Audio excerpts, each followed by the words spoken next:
Hi, YouTube.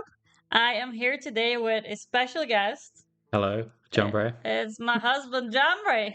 Hello. And we together are going to make a quick short video about the top 5 decks to hit legend or just to play on ladder in general.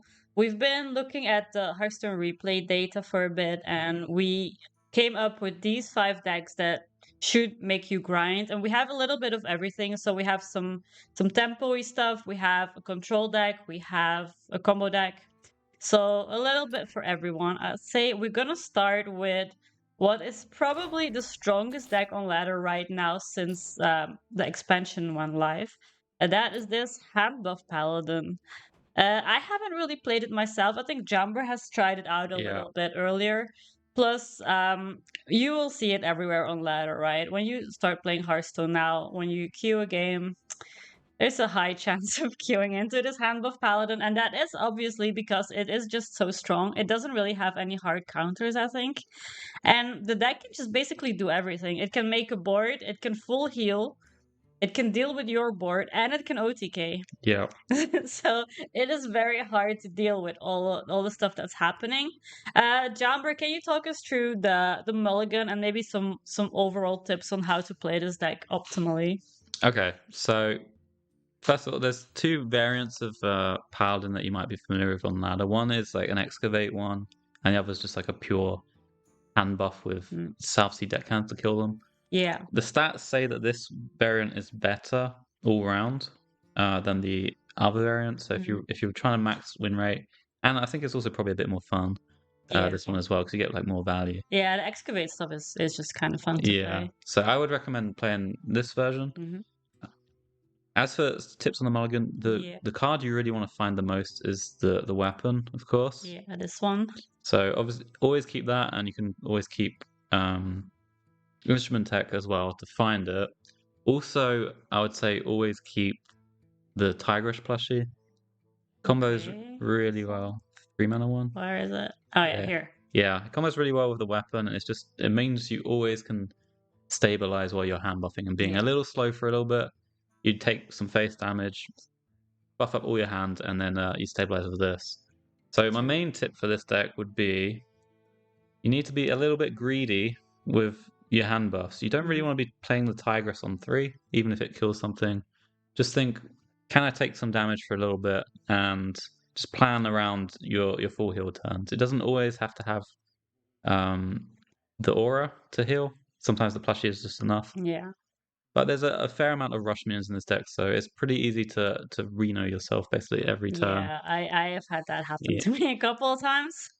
Okay, so one more thing that we see in this list is that it includes the new Ziliax. Yes. So maybe we should have a quick look at how it's customized in this list here. So we have Yeah. the ticking module costs 1 less for each minion in play, and twin module is summon a copy of this. Do you think this is the optimal one? Because in a lot of like board-based matches, or decks, I mean, I see a lot of people picking the +1/+1. Your other Yeah. minions have buff. Do you think this one is better here, or? In this deck, because you're hand buffing, and this essentially it gives you 2 minions, and for quite cheap because of the ticking module, Yeah. it's going to be really good. You're essentially doubling your hand buff when you play this. So that's why it edges out a bit over the pylon module. Mm-hmm. And also, you're kind of playing a little slow onto the board sometimes because the Yeah. excavate cards are like a bit slow, so it's not super easy to go very, very wide.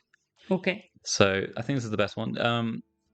The most popular list on HS Replay actually has twin module with the perfect module for the 9 mana one Okay. to get the Divine Shield, Taunt Lifesteal Rush. You could play that one, but I think this one is a little bit stronger just because it's a lot easier to get down cheaply. Okay. The 9 mana one is a bit too expensive. Yeah, I mean it makes sense because you're buffing your hand anyway, so both Ziliaxes that you summon are gonna get really buffed Yeah. anyway. Okay, so that's it for the Handbuff Paladin. We're gonna move on to the next deck, which is Odyn Warrior. This deck was already very popular before the launch of Whizbang's workshop, so you're probably familiar with it already. It's like It plays a bit like a control deck at first, but then in the late game, it just starts hitting you in the head for a lot of damage Yes. with the Odyn. Okay, again, we're gonna just quickly go through the mulligan and some overall tips on how to play the deck so you can just work on playing the deck a bit more optimally. Because I think when you look at the data for this deck on lower ranks, the stats for this deck aren't very good. Because I saw on Hearthstone Replay that the deck only averages about 50% win rate or even below that on lower ranks. And that is probably because people don't know exactly how to play it or make some more mistakes. Because I think in Top Legend, this is like definitely one of the better decks out there. So maybe Jambre has some tips for us on how to play it better. Yeah. So that win rate discrepancy between higher and lower ranks is probably due to people not really knowing when to use their removal Yeah. and when to save it, and not anticipating the opponent's turns a little bit more, as well as your own curve. Mm. So you gotta really think, when am I doing my aftershocks turn? You kind of want to pair it with the acolytes. Sometimes it Yeah. depends how much card draw you have, but you don't always have to do that. Okay. Generally, you just don't want to be wasting your removal when you don't actually have to clear. There's a lot of life gain in this deck. Another mistake people might make, this is kind of advanced, is that you don't have to save the Razorfin Rockstars necessarily for the Odin combo. It Yeah. depends what you're up against. Sometimes it's good to just gain some armor if you're against like something very aggressive, because Yeah. it's not going to fatigue against them. You just deal with their stuff and you're fine. But if you're against a class that can gain a lot of health, a lot of armor, you might need to be holding on to them, and even maybe putting them inside Fizzle Yeah. to get the Yeah. extra damage out of them. I see. So it's kind of important to also know not only your own game plan, but also what your opponent is going to do, and just base your decisions off of Yeah, what you're playing against rather than just only based on your own deck and how you want to curve things out. yeah. Okay, but I mean, we've seen this deck already in the past. I don't think we need to spend too much time talking No. about it now. So I think it's a very solid deck. If you like control-ish decks, this is probably the best one on ladder right now for you. And we're gonna move on to the third one, Aggro Demon Hunter. Now this is a fairly new deck. I think this didn't really see this type of deck didn't really see any play before the launch of the expansion. It has a lot of new cards in it as Yeah. well. Let's have a quick look. I haven't played this myself. This looks very board based. Yeah, so you've played some variants in this. There's a lot of deck lists going around for Demon Hunter, but they're all centered around the weapon window Yeah, shopper stuff, yeah, which yeah, is the yeah. strongest part of the deck. That is a fun part as Yeah, well. it is fun to discover Yeah. the Magtheridons. Yes. So I looked through some of the stats on decks. There is other builds with the wolves in them and some outcast synergy, and trying to go a little bit more board based. Yeah, that's the one I've been playing, Yeah, right? Yeah. but according to the stats, those are a little weaker than this one, which is a bit heavier on the early board because you have drone deconstructor as well as an Yeah. additional mech to spam the board early, and it has like extra burn in the Spirit of the Team, the Parched Desperado, and these 4 mana cards, the Metamorphosis, the Swinging, and the Cane. Yeah. Those can help clean out, finish out a game. So this variant performs the best according to the stats. Okay. It's not got as much late game, but this isn't really a deck you want to really take into the late game too much. No, I don't think so. Okay, just a couple of quick questions so we can understand a little bit better. Is there any particular reason we want to play red card in the meta? So red card can help you a little bit getting through taunts. If Paladin plays something big that you don't really want to deal with, you can just red card it. As another application is if you discover Magtheridon, Yeah. and you get his 2 I see turns. where this is Yeah, going. This is very, very smart. yeah. You get your 2 turns of AoE. He Yeah. wakes up, and then you're like, "No, I'm sending you off," and you send him back to sleep, That is so smart and you because get the AoE you again. wouldn't really think about targeting your own minions with this, Yeah, but this is actually genius. Just send it back to sleep and it deals 3 AoE again for 2 turns. yeah, Okay, I like that. Okay, one more thing. Kane also goes through all the taunts, right? With yeah. all your friendly minions. So Pozic was in the list that I saw, but I Yeah. think Kane might be slightly better. If you think Okay. about like what you're trying to do on your curve, your weapon on 3, your turn 4, it doesn't really want to be Pozic. It kind of wants to be the window shopper, or maybe if you get a good bull hog, the Yeah. bull hog. So having a solid 4-drop doesn't make as much sense as having a way to lethal people later, which is what Kane can do. Okay. Also, the Ziliax combination for this is the This is the one Yeah. we saw, what I talked about earlier. Yes. So a lot of the Demon Hunter decks are running the combination, which is the two twice, the two mana ones, which gives you a 4-mana 5/7, and you can cheat that out with the Frequency Oscillator. Yeah. But I think that is a bit weaker than this one. This one you can just play alongside your natural curve and sometimes cheat out for 0 mana Yeah. and give you a That's big very good. boost. Yeah. I think this is the best for this deck. Okay. So in this deck we go +1/+1 and +1 less. Yeah, you can pretty often once you've played all your window shoppers, this will be 0 mana. Yeah, I can see that you can build some wide boards quite easily, and even in the very early game. So for this deck, you're really just looking for the weapon. So instrument tech and the weapon, and then just 1-drops really to fill out the early turns before you do that. Okay. One more thing I was thinking about the going down swinging in this deck. Yes. There are not a lot of ways to gain a lot of extra attack. Yeah, there's There is two. the burning Yeah, card, that's a good combo of it, and then or the spirit of the team. yes. But I think you kind of want to combo it, right? Because I think doing only 2 or 3 attack in this meta isn't really enough to clear. So maybe you want to hold on to playing this card until you like combo it with one of the other cards. Yeah, it just depends on the situation, really. Sometimes 2 AoE is enough. It would be enough against hunters, I guess, most of the time. But then when I'm thinking about Paladin, I think probably not. I think Hunter is a big reason why the card's included in the deck. Okay, well that's good to know. Okay, so this was the aggro deck. Aggro Demon Hunter. Next, we were just talking about it. Here is the spell token Hunter.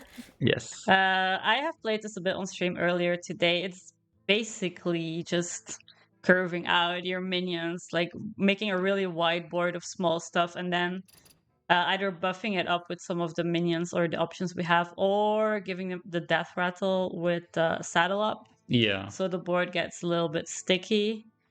I think that's the tricky part of this deck is setting up for a good saddle up. You can do things like equip the weapon, hold off an attack sometimes with your sneaky snakes, and hold your coin sometimes to really just kind of make a big board on one turn and saddle up. So once you've got the saddle up down, it's tricky for a lot of decks to full clear you. Yeah. And then you can start snowballing a bit. Right. Okay, Mulligan, what do we think? Are there any cards in particular we're really looking for? Sneaky Snakes is very good in the Mulligan. Sneaky Snakes, the 1-drop. Yes. RC Rampage is very good. Okay, the dogs. I mean, the ideal curve would be like your Sneaky Snakes, location, coin Rampage would be ideal. Okay. It will depend your Mulligan on your other cards sometimes for this one, but generally speaking, you want 1-drops plus the 4-mana spell. And sometimes saddle up if you've got a bunch of 1-drops. Okay. Oh, and always keep the Ziliax actually, because the Ziliax is insane in this deck. Okay. I almost forgot. It's the same one as in the previous deck. I guess it's +1/+1 and cost 1 less. Yeah, it's just that this deck has a much easier time making it 0 mana. So always keep the Zilly, no matter what else you got. Okay, always keep the Zilly. It's good to know, because I don't think I would keep it on its own if I didn't hear about this. Yeah. Because you just think it's a 7-drop, you can never play it, but you have so many cheap tokens. You can go wide like really early. Another one is the Mantle Shaper. You don't always want to keep it, but if you have like a spell-based mulligan, if you've got Sneaky Snakes, you're on the coin, can be sometimes a good keep. Yeah. Just because it's going to naturally go to 0 mana while you're playing your curve out. And then you get another 5/5 for 0 mana extra on top of whatever you already have on the board. That's nice. Kill Command is an old card that is recently added back into the core set, I think. So Yeah. if people remember it, but this is a very good way to push a lot of extra face damage. Yes. Because if you have a beast on the board, you deal 5 damage, and that can go face. Yeah, so the list on HS Reaper that was most popular wasn't running Kill Command, it was running Barak and Leroy. Oh, right. But those are too slow, I think, compared to this. This is just a bit more efficient at closing out games. Yeah. You could also run the Web Spinner spell for 3 mana if you want to get a bit more value in the deck. That's also fine. Okay. So that was it for the Hunter, and then we have one last deck is Nature Shaman.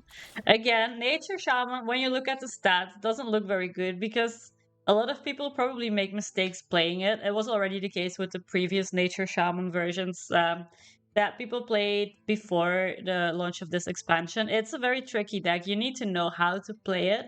But a lot of people enjoy these type of combo decks with a lot of spell burst. So maybe we can just try to explain how to play it and how to like plan your turns, and so you don't like go in and then end up with losing after because you didn't have lethal or stuff like that, because I see that happening on ladder all the time. So this one is a little simpler than the previous Nature Charm ones because most of your turns are going to be just playing out your curve minions. It's really, really easy to discover burn with lightning reflexes or with one makers and things. So this deck's more about just like generally curving out with your non-spell power minions, amassing a bunch of spells, and then once you've got enough, which you can kind of count with your spell power plus the spells, then you just do people really count? Yeah. If you can't count, maybe don't play this deck. But if you can semi count, you could just count your mana crystals and then say, I'm gonna flash of lightning around turn 6, and you've probably got enough then. But yeah, you probably should count. But it's a lot easier than the other nature shamans. You can just curve out, play flash of lightning, and then often they end up dead. Yeah, because with this deck you don't have to count like the bioluminescent stuff and like exactly how many minions you need on the board and stuff. But still, you still need to count because you have the spells in hand, but you need to like remember how much spell damage you also have with everything, and kind of make sure that if you can go all in and kill them, then do it. But sometimes if you can't finish the game and you don't have lethal and you go in with all your stuff, the opponent can just stabilize and then you have nothing left. Yeah. And that happens quite often. Yes. So it's also, again, we talked about it with the warrior, it's about recognizing if your opponent can heal enough or gain armor. If they can't, you can sort of semi go in and go in more later. But if they are a deck like that can heal like Paladin, you might have to just wait until you can fully OTK. Yes. Okay. Another trick for this deck, the dry scale deputy, which is this. You copy the next spell you draw. You could play this and then Flow Rider afterwards to copy an important spell. Something like Lightning Reflexes is really good to copy. So look out for that combo. Yeah, okay. So then you can kind of like choose what you get a copy of. Yeah. Right. Okay. I think maybe quickly some words about the mulligan for this deck because it might not be as straightforward. Now maybe you can just keep Miracle Salesman. Yeah, you want Miracle Salesman, you want do you keep the Spirit Claws or is it not a keep? I would probably not unless you're against a deck that really you want to remove the early minions. You generally want just the card draw 2-drops like Gold Panna and the Totem. Yeah. As well as Miracle Salesman, I think. So you wouldn't keep the Wand Maker? Well, probably not, no. Okay. Right, okay. That's makes sense. Okay, guys, that was it for the top 5 decks on ladder right now. I will put all the codes in the description so you can just copy it and try, and let us know which deck out of these 5 you preferred. Thanks, Jambre, for being here and talking us through the decks a little bit more and giving some very smart tips. You're welcome. Okay, and then we will see you later. Bye! Bye.